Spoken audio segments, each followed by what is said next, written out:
Pala yan. Yung mga tubings na yan dyan. Sunny rice. Wow, salamat po. Yun.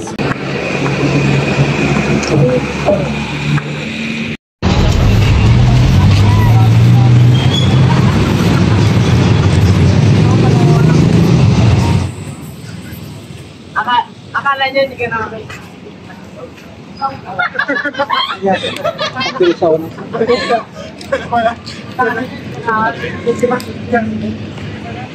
May lumalabas na smoke o usok dito sa tulay oh.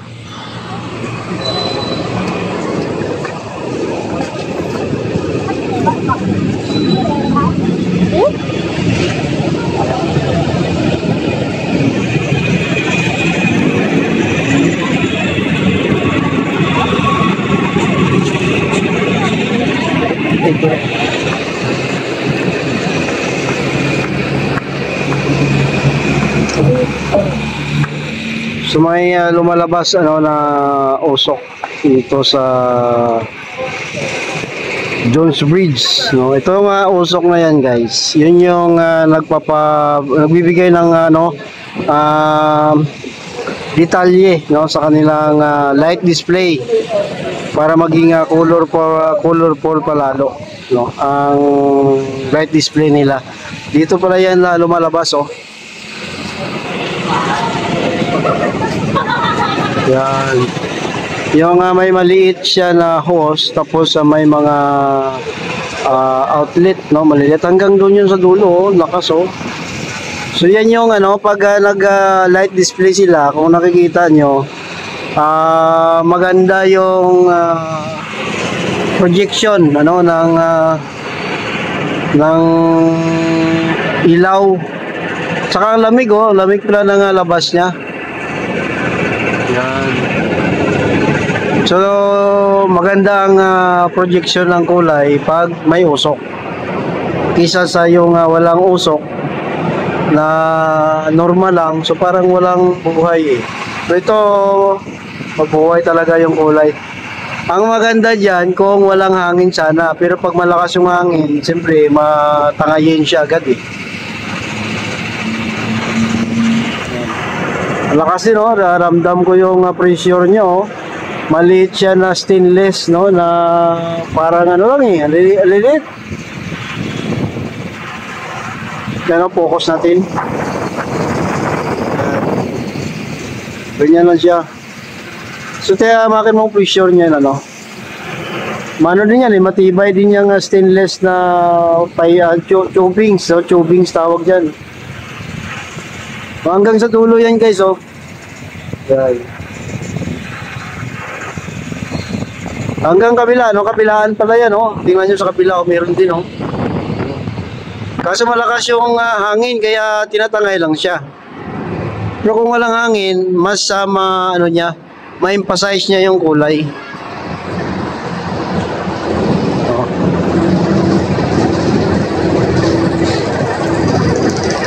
Yun oh. Oh, yun siya, mas lalong klarong-klarong pinanggalingan niya oh. Yan pala yan. Yung mga tubings na yan dyan. Yan oh. So hanggang doon yan sa dulo. So hanggang dulo yan oh. So siguro kinokondisyon nila para mamaya or sa linggo sindihan nila yung ilaw. Yung ilaw ito guys oh, sa tabi natin may ilaw yan. At lalong-lalo na dyan sa may gilid ng Jones Bridge, no, yung mga itim na yan na nakakahon, yun yung mga ilaw, no, in-install yan para magdagdag attraction dito sa Jones Bridge, and of course dagdag attraction din sa Esplanade.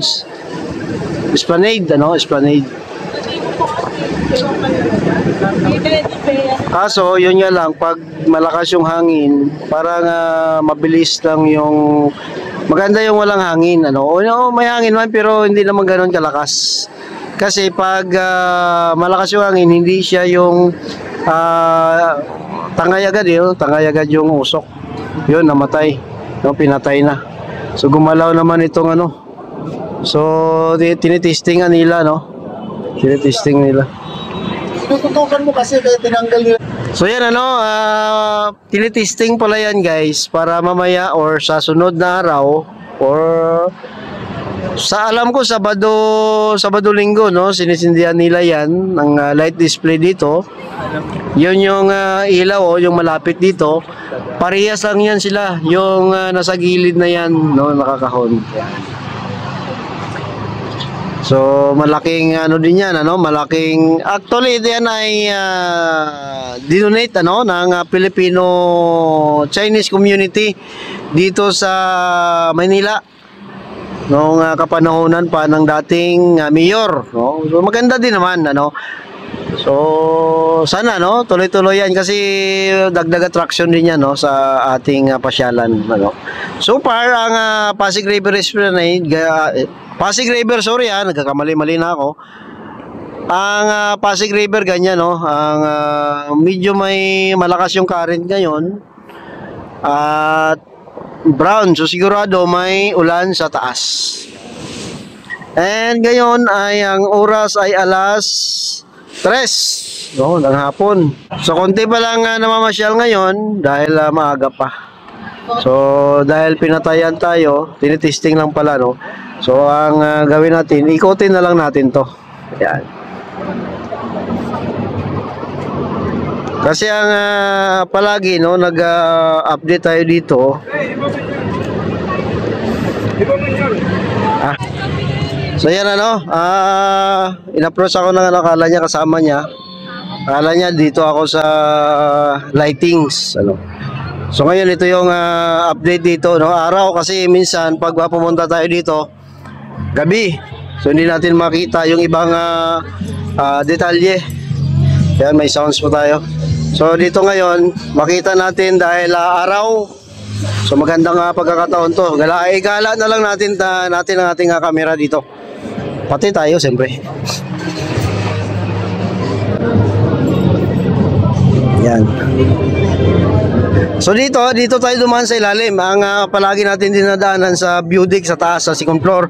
Ito yung pinaka ground floor sa phase 1C, no.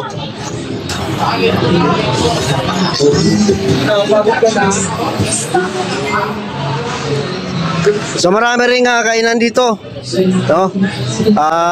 Sari-sari lahat guys, may mga kape, papalamig at mga kanin kung gusto nyo ng heavy meal, nandyan rin. Snacks gusto nyo, nandyan rin, ano. Yan, dito lang may mga music na lang, pero okay naman yan, ano, game naman yan.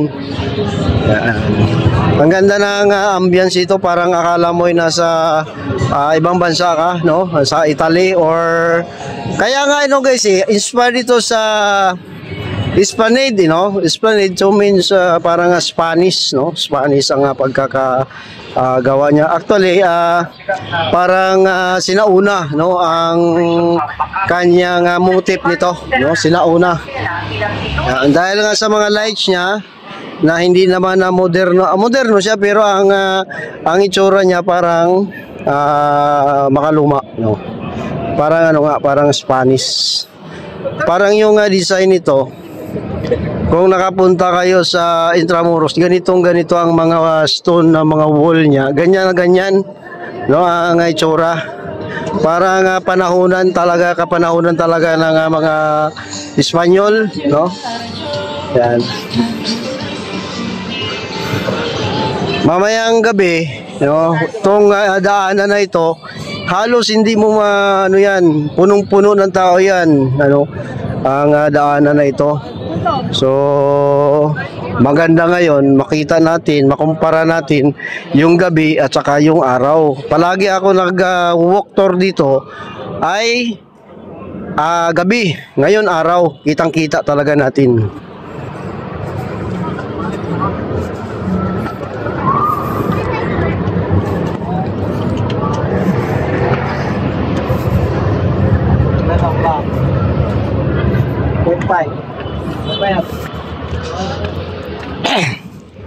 Yan, kumatito tuloy lalamunan ko. At siyempre, yung pastry, nakikita ko ang usok, no, galing sa mga tindahan ng pagkain. So, madadaanan natin yan. Makikita talaga natin ngayon ang itsura pag araw, no? Palagi na lang tayo, gabi dito eh, no? Actually, ang pinakamaraming tao talaga is sa gabi, no? Yan.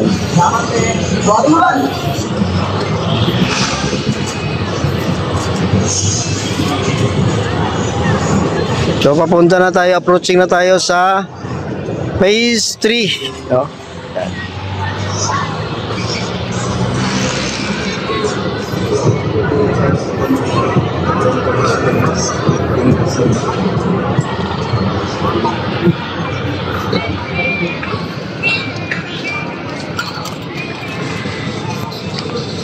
Ditong pangalang marami ng tao, no, ganitong oras. Ang yun nga lang, nasa lilim sila. Buti nandiyan yung tulay na yan para may silungan ng mga tao. Ganitong oras, so mainit pa eh. Kita mo, no, nakakatapos ng live natin sa Garyedo. Mainit, pero doon malamig kasi nga may mga building, no? Natakpan ng building yung init. So ngayon dito, ganyan ang itsura. Ano ba talaga? Araw, no? Aiden! Ano to? Ano yun? Ano na yung takto? Ano na yung takto? Naman na rin.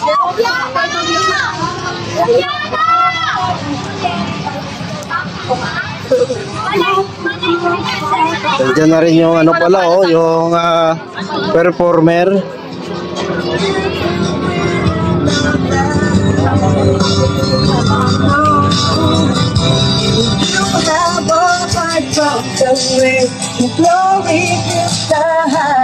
Sagada natin to hanggang sa dulo, guys, ano, para makita nandito na rin lang tayo, di pa tingnan na natin lahat, di ba? Sayang eh, no? Sayang pagkakataon. Siyempre nandito na tayo. Oh, ganda oh. So, di siyempre dito si wala si Nining. Dito yung ito yung kay Nining B, guys, pero wala sa dito. Ang dami ng tindahan si Nining B. No, may meron siya sa may Isitan, sa harapan ng Isitan. Dito sa alam ko sa may Hidalgo, no? Sa may Quiapo. Doon sa kabila sa may phase 4 meron din siya. Oh, dami na. Yaman na. So ito yung phase 3, guys. Ito talaga marami ng tindahan dito. Yung baga dinadayo na ng tao ito.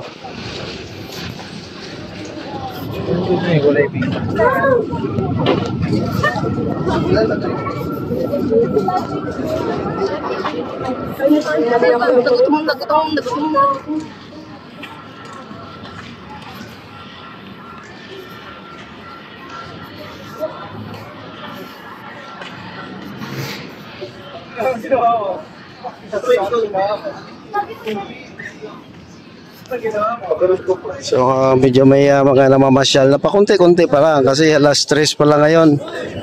Papunta mag alas 4 na. So yan pa lang yung volume ng tao. Pero maya-maya lalong dami na ngayon mamaya, no? Pero ang pinakamarami talaga, no, na tao dito ay Biyernes at saka yung Sabado Linggo. Yan. May biryani din pala dito. Doon sa may phase 1C may biryani din eh. Sunny rice. Wow, salamat po. Yun.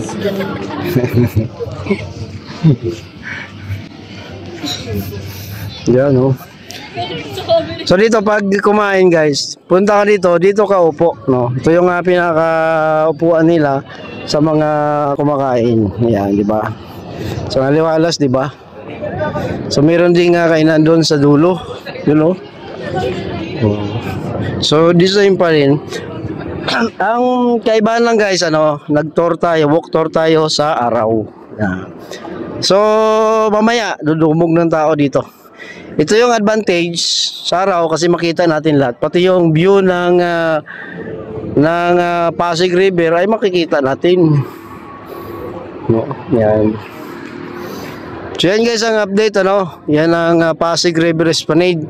Sa hindi pa nakapunta or hindi alam pumunta dito, search nyo lang sa Google Pasig River Esplanade, Maynila, or yung sa gilid lang yan ng Intramuros, sa likod lang ng immigration building, no, immigration office, or sa may main post office sa Maynila, yung nasunog ano, yan. Dito mga murang pagkain, affordable talaga, makikita mo dito. Pamasyal, no? Ito ay libre, maliban sa pagkain, ano? Ito ay proyekto ng gobyerno.